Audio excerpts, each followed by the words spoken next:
Chapter 1. A Whisper of Secrets.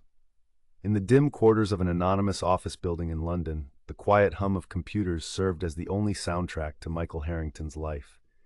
A once proud intelligence officer, now resigned to the gray and monotonous routine of freelance cryptography, Michael sat hunched over his desk. His fingers flying across the keyboard, he deciphered codes and cracked encryption as easily as breathing in and out. It was a talent that had once made him indispensable, but now seemed nothing more than a skill exercised out of necessity, a way to keep the lights on and food on the table. The transition from military operations to civilian contracts had been anything but smooth. The world of espionage and covert operations had left an indelible mark on him, tarnishing the lens through which he viewed the world. The war had not been kind, and its aftermath had brought with it a peculiar kind of isolation.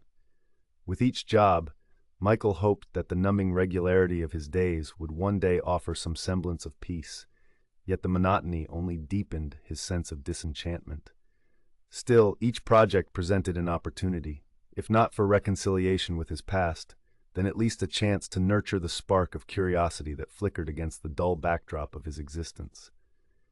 One evening, drowning in a sea of code, Michael stumbled upon a peculiar set of files plugged into the labyrinthine system he was contracted to secure. The enormity of what lay before him was concealed beneath layers of encryption, each more sophisticated as he delved deeper. It was the kind of cipher that would have taken his younger self months to craft, and yet it crumbled within hours under his relentless pursuit of understanding. As the code unraveled, the implications of its contents became starkly apparent. A vulnerability designed to breach the global communication network, embedded like a dormant hack waiting to be activated. The realization that others might not yet grasp the significance of this vulnerability gnawed at him. The fragility of the world's security, predicated upon an Achilles heel only he seemed to see, lay open in those lines of code. But a strange foreboding settled over him alongside the revelation, a sense he was not the first to tread this forbidden path. As if on cue, the shadows of his past began to stretch long and dark across the familiar expanse of his small, cluttered office. His instincts, honed through years of mistrust and subterfuge, screamed at him to walk away, to sever his connection to this Pandora's box he'd unwittingly opened. Yet it was curiosity that won out over caution, along with a growing suspicion that the ramifications of this discovery could not be ignored. For better or worse, Michael knew he had slipped into a world where consequences were irrevocable. It was no longer about codes and algorithms. This was about people, real and tangible lives whose fates hung in the balance of his next move. Designs upon the fragile foundation of peace he monitored began to unfold before him like a tragic opera. The passages traced alliances and plots, whispers of communications broadcast to unseen ears. Whoever had sown the seeds of this code had done so with the knowledge that control over such a network could tip the balance of power amongst the mightiest of nations. They called it the Silent Code, a title befitting the invisible puppet strings poised to awaken territorial giants. As Michael sat back from his screen, a sense of urgency cloying at the back of his mind, he knew with a certainty born of years steeped in paranoia and survival that he was not alone in this discovery.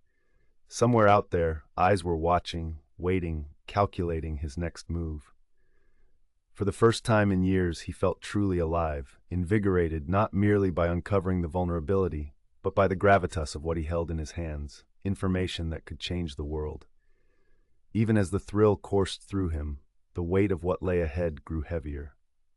If he sought out the truth behind the silent code, he would be hunted, but if he remained idle, the world might noratus until it was too late.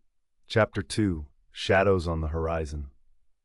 The bleak gray of a London morning cast long shadows upon the narrow streets, the city coughing to life beneath a shroud of fog and missed opportunities. Michael Harrington dematerialized into the urban maze, his simple attire masking a man haunted by the knowledge he now carried. He became another faceless figure in a sea of commuters, all surging with purpose toward their daily routines. But for Michael, there was no comfort in conformity, only an aching awareness of isolation, like a specter that refused to be exorcised. Deep within him stirred a need for connection, an understanding of the human element entangled within the cipher's secrets. It wasn't enough to just expose a digital flaw to the world. What burned within Michael was the realization that behind every line of code there were people. Lives that could be shattered or saved depending on his actions. He needed allies, individuals who understood the stakes, even as he wrestled with the knowledge that trusting others could be his undoing. Among the maze of thoughts, Michael's old contact list flared to life in his mind. Former colleagues, informants, allies, and adversaries, all tracing the complicated web of past alliances and enmities. But it was one name in particular that caught his attention: Liam Masterson, a retired intelligence analyst turned independent contractor. Liam had once been his mentor and confidant, a man whose insight into the intelligence community's inner workings was unparalleled. If anyone could help him untangle the web of the silent code, it was Liam. Arranging a meeting was fraught with its own set of challenges. The usual methods were compromised, corrupted by the very vulnerability he now sought to combat. Yet as Michael pulled a burner phone from his pocket, he trusted in Liam's resourcefulness, keying a message that was as cryptic as it was urgent. Need to talk. Same place, 2 p.m. tomorrow. Hitting send, Michael felt a pang of nostalgia for the days when enemies and objectives were clearer, safer even. That simplicity had long since vanished into the ether of covert operations. He hoped against hope that Liam had not lost his step over the years, that he would respond. As he waited, time slowed to a relentless crawl, each minute feeling like a dagger twisting in his gut. Michael occupied himself by revisiting what he knew, reinforcing his instincts, trusting the perpetual hum of machines and fluorescent lights to drown out the paranoia brewing beneath his stoic composure. The next day, Michael arrived early at an old bookshop tucked into one of London's forgotten alleyways. The shop was a relic from another era, an enclave of dust and whispered stories. Beyond the shelves of old tomes, past worlds long since forgotten, lay a small reading nook, a corner where time seemed to stand still, where secret meetings and whispered truths had unfurled many times over the years. Sitting amid the comforting scent of aging paper, Michael scanned the room with disguised nonchalance. The shopkeeper, an elderly woman who had once warned them they were playing a dangerous game, gave him a nod to signal that things were as they should be, quiet, undisturbed. Within minutes, Liam Masterson appeared, his grizzled silhouette framed against the afternoon light filtering through the windows. Time had etched deeper lines onto his face, but the spark in his eyes remained fiercely bright. With an unassuming casualness, Liam eased into the chair opposite Michael. A lifetime of instinctive caution dictated their interaction. Neither smiled nor embraced, though the camaraderie between them was palpable. "Michael," Liam greeted, his voice a low rumble, heavy with unspoken understanding. "It must be something big for you to reach out like this." "It is," Michael replied, carefully placing a set of heavily encrypted files onto the table. "I've uncovered something that shouldn't exist, a vulnerability in the global communication network." Liam frowned, leaning closer, examining the files with a practiced eye. "And you've verified it?" "Yes," Michael said, the weight of his findings seeping into his voice. "And it's more than just a vulnerability. It's a backdoor, the kind that can shift allegiances and reshape nations without a single bullet being fired." A tense silence fell between them, the shop around them teeming with a history's worth of unheeded warnings and secrets kept. Liam's brows knitted together, forming a portrait of concentration as he absorbed the enormity of what Michael had laid before him. "What's more," Michael continued, his voice barely above a whisper, "I'm not the only one who knows about it. There's a group. They call themselves the Consortium. They seem to have agents everywhere, within multiple government agencies. People whose sole purpose is to protect this code." Liam's expression hardened, the light of understanding illuminating his features. "Then you've got yourself a formidable enemy, Michael. If what you're saying is true, exposing them won't just tip the balance. It could ignite a war on a scale we've never seen. And here I thought all you had to worry about in retirement was catching up on your reading," Michael quipped, attempting to inject levity into an unbearably tense moment. Liam chuckled softly, the sound rich with irony. Books don't quite substitute for the thrill of preventing global catastrophe, do they? As they sat in the dim light of the bookshop, Michael felt a flicker of hope. The journey ahead was fraught with danger, and the specter of betrayal loomed large. But with Liam beside him, he felt less alone, better equipped to face the tidal wave of challenges rushing toward them. Together, they would have to unravel the threads of deception spun by the consortium and find a way to dismantle the silent code before it was too late. Chapter 3: An Unexpected Ally. As the days turned, shadows deepened within the corridors of power around the world. Rumors whispered in hushed tones, the fear of something unseen gripping officials in Washington, Moscow, Beijing, and beyond. Each superpower, entrenched in the paranoia that defined the Cold War, found themselves increasingly fraught with suspicion. It was against this backdrop of international tension that Evelyn Grant, enigmatic and deeply embedded within the sprawling apparatus of intelligence networks, began her own clandestine work. Cool and collected, Evelyn maneuvered through the delicate dance of alliances and espionage with a careful balance of deception and truth. Her reputation as a neutral rogue agent preceded her, an operative who served the shadowy figures of the consortium as adequately as she served her own agenda. But Evelyn was more than just an agent. She was a survivor, schooled in the intricate webs of loyalty and self-preservation within a world where each move was calculated. When word reached the consortium that Michael had decrypted files connected to the silent code, Evelyn was activated. Her directive was clear: assess the threat he posed and neutralize it, if necessary. Yet, her interest in Michael was piqued. His reputation as a disillusioned cryptographer, with a past steeped in intelligence operations, made him an intriguing anomaly in a world where predictability was prized. A wild card whose next move could redefine outcomes in unexpected ways. It was an unseasonably warm evening when Evelyn arrived at a discreet location in the countryside, a safe house known to few, shielded from the prying eyes of both adversaries and allies. She found Michael alone, awaiting her with a demeanor that blended wariness and determination. Despite the heaviness that hung between them, infused with the potential for conflict and betrayal, there was a mutual respect, an unspoken acknowledgement of the roles they each played in a larger narrative. "You had to know we'd cross paths eventually," Evelyn remarked as she settled into a chair across from Michael. Her voice was smooth, holding a note of challenge yet inviting discourse. "I suspected," Michael replied evenly, maintaining steady eye contact, "though I admit I hadn't hoped for it." "You've gotten yourself into quite a situation, uncovering the silent code," Evelyn continued, her words carefully measured. "What is it you're trying to achieve, Michael? Surely you know exposure won't be as simple as you hope." Michael leaned forward, meeting her gaze with an intensity born of conviction. "I want to prevent a catastrophe.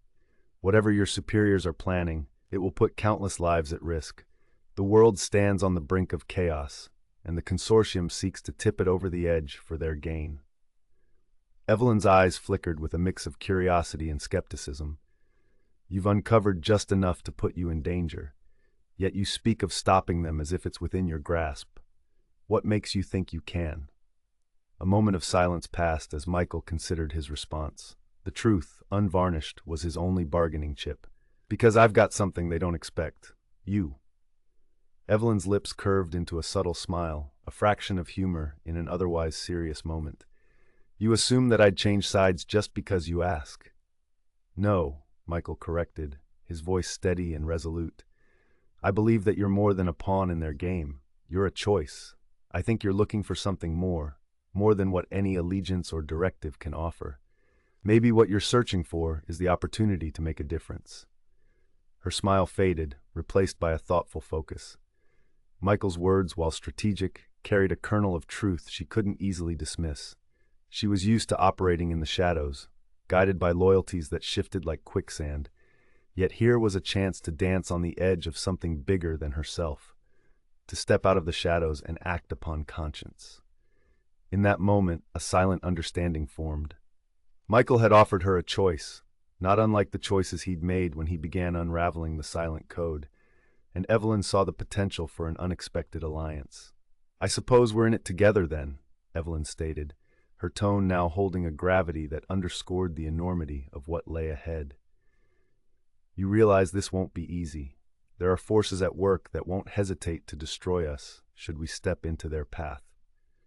Michael nodded, a silent agreement sealing the commitment between them. I expected nothing less.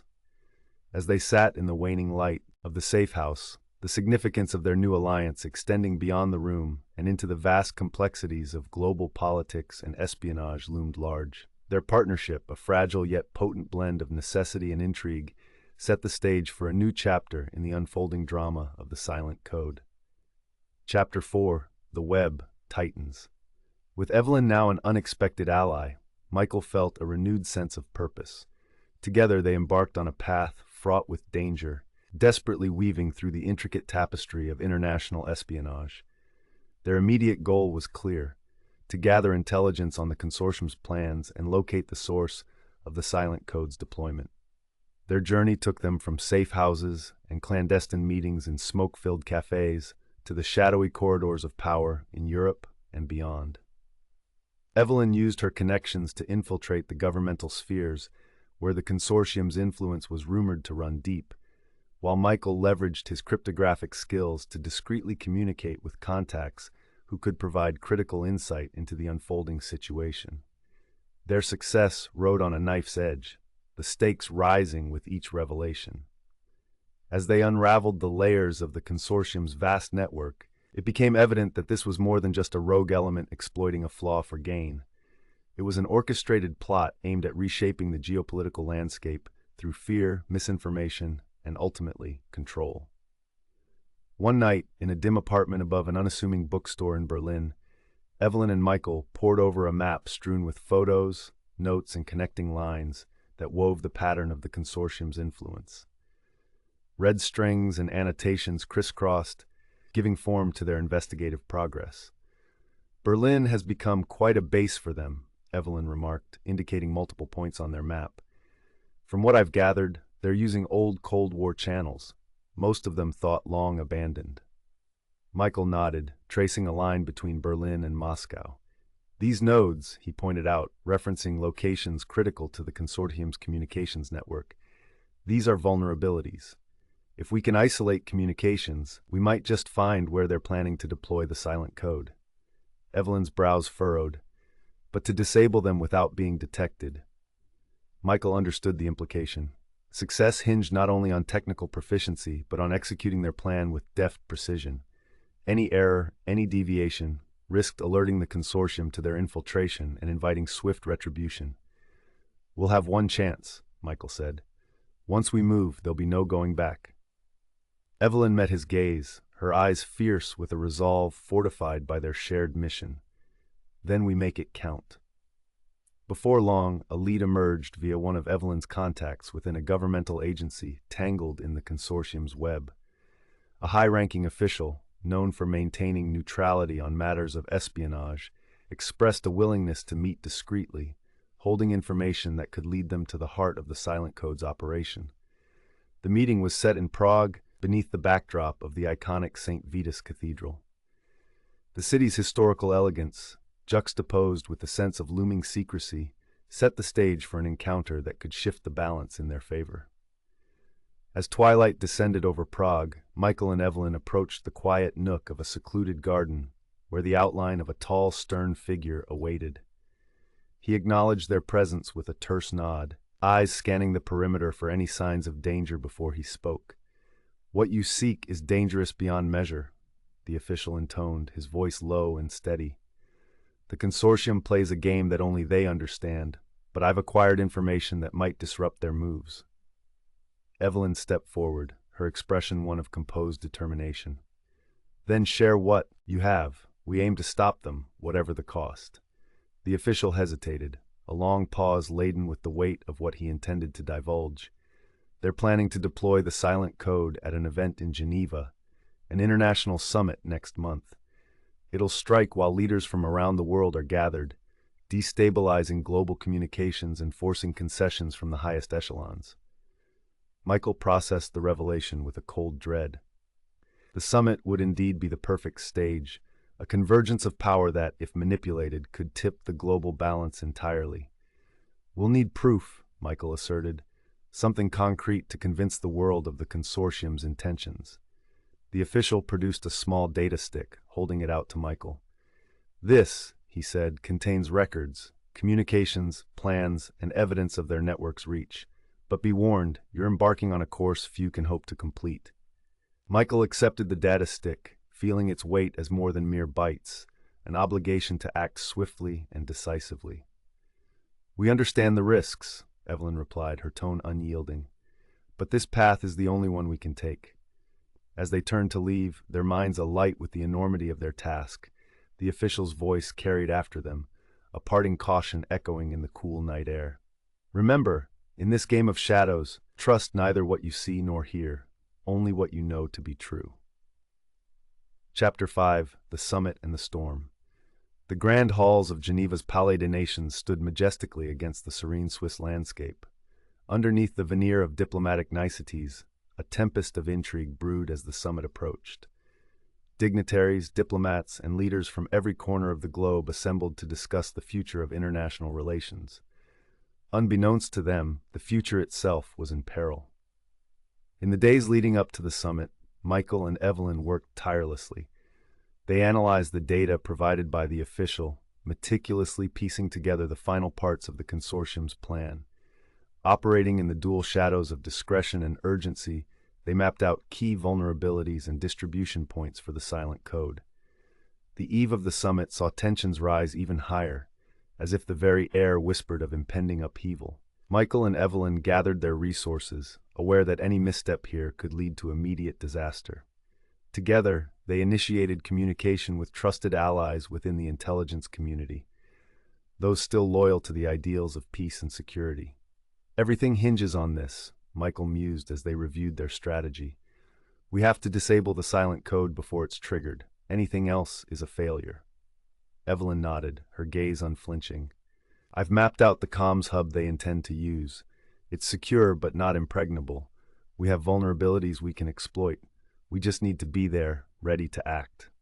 Their plan was dangerous, but simple in execution. Infiltrate the facility hosting the central communication node, disrupt the silent code, and expose the consortium's plot to the world. It demanded not just technical expertise, it required every ounce of stealth, courage, and resolve both could muster.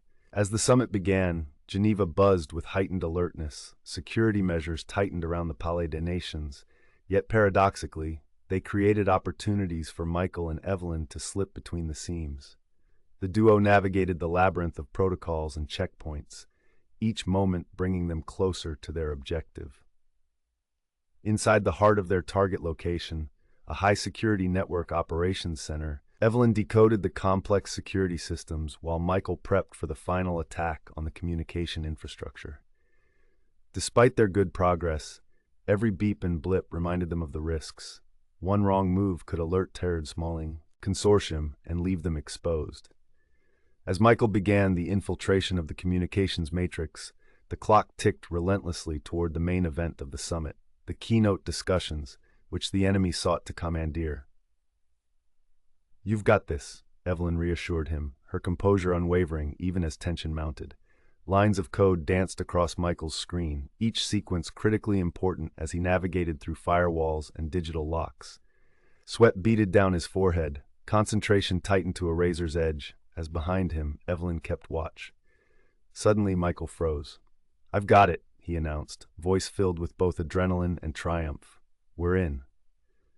With the system at their mercy, Michael delivered the digital coup de grace, disabling, isolating, and ridiculing the silent code's architecture. Evelyn took the opportunity to capture and dispatch evidentiary footage to key agencies around the world, a move designed as much to inform as it was a plea for aid should they need extraction. The communication lines opened. A broadcast of their findings started slipping through the web of supposed secrecy. Yet amid their success, a faint noise alerted them to an approaching presence. Their intrusion hadn't gone unnoticed for long. In the moments that followed, figures emerged from the shadows, consortium agents primed for a confrontation, a last gambit to wrest victory from the jaws of defeat. In the ensuing chaos, instinct took over. Evelyn led the charge, her training and agility turning her into a tempest of motion, disabling foes with swift efficiency. Michael, protective of their mission, focused on maintaining control of their telecommunications breakthrough, even as he fought to maintain his own safety. As the last consortium agent fell, Michael and Evelyn knew that while one battle was won, a larger confrontation loomed. Their actions had successfully prevented catastrophe, but with the consortium's veil torn apart, the next act of the international drama was set to unfold. Chapter 6: Revelations and Redemption.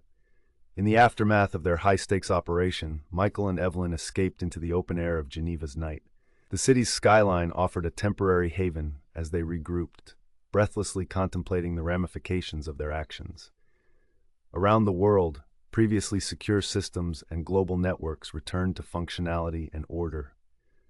Unbeknownst to ordinary citizens, a crisis had been averted, thanks to an unlikely alliance forged between a former intelligence officer and a rogue operative. For the first time, Michael felt the weight of relief pressing upon him, though tempered by the knowledge that their fight was far from over. Evelyn took a moment to survey their surroundings, her alertness not diminished even in victory. "We've sent ripples through the consortium. They'll be disoriented, but not defeated. We need to keep pressing forward." Michael nodded, recognizing the path they had set themselves upon was one of resistance and vigilance. "The information we've sent out should be enough to expose their influence. With the world's attention turned on them, it's only a matter of time before others join the cause." Their actions had pierced the veil, but the specter of the consortium lingered, a testament to the enduring nature of clandestine power.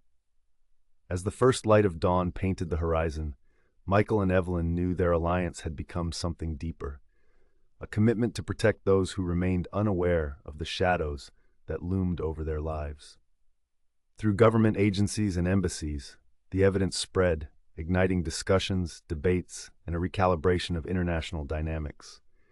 Nations, once suspicious of one another, found a tenuous bond in uncovering threats to their sovereignty, a unity forged not in mutual distrust, but in shared determination to weed out a villain that had nearly held them all at ransom. For Michael, the revelation had provided not just redemption, but rejuvenation, restoring his faith in the power of action, guided by moral clarity. He no longer felt like an outsider adrift in a world of codes and shadows. He had found his place, his purpose woven into the shifting landscape of geopolitics. Evelyn, too, underwent a transformation. She'd long danced on the fringes, enveloped by shades of gray that defined her existence. Now she embraced a clarity she once thought impossible. She had chosen a path that aligned with her ideals, proving to herself she could act autonomously, outside the manipulations of organizations that played nations like pawns. As the first rays of sun illuminated Geneva, painting the city in hues of gold and warm morning light, Evelyn turned to Michael. "I suppose we're no longer just unwitting players on their board." "No," Michael agreed. "We've become something else entirely, allies, acting on our own terms." With that acknowledgement, they set forth to plan their next move, knowing their network of allies needed expansion and vigilance. Yet the seeds of change had been sown, and as those who once stood in the shadows came forth to join, resolve strengthened. The silent code was no longer just a profound threat. It became a lesson in the enduring battle for control, a rallying cry against unchecked power wielded from the shadows. Michael and Evelyn would continue to walk the line of intelligence and bravery, fighting for a future where secrets no longer threatened the very fabric of global society. Epilogue: A World Remade. Months after the summit, echoes of Michael and Evelyn's actions reverberated through the corridors of power, sparking reforms and unprecedented collaborations. New alliances flourished, while old vendettas subsided in the collective sigh of relief that stemmed from narrowly avoiding a crisis of profound magnitude. The consortium, though wounded and reeling, fractured under the weight of exposure. Its agents scattered, their influence waning as nations fortify against future manipulations. International attention turned to fostering open dialogue and cooperation, a commitment fueled by the awareness brought forth from the shadows. Michael continued his work in cryptography, now embracing roles that focused on strengthening global cybersecurity alongside like-minded individuals. Amid new challenges, he found satisfaction in shaping a world where individuals no longer needed fear the shackles of intricately woven deceit. Evelyn became a prominent liaison, facilitating between government agencies and independent operatives. Her work, honed by past experience, lent gravity to her voice as she championed transparency and accountability, an advocate for a world where moral lines could not blur at the whim of concealed masters. Together, they remained vigilant in their commitment to a world reshaped by the events they had set into motion. And as the final notes of their story unfurled, one truth stood above all. Even amid the darkest shadows, there existed a light that refused to be extinguished, a light that, in its unwavering brilliance, had ultimately safeguarded the futures they sought to protect. In the silent code, they found their legacy. In each other, they discovered an allyship capable of remaking the world, one truth at a time.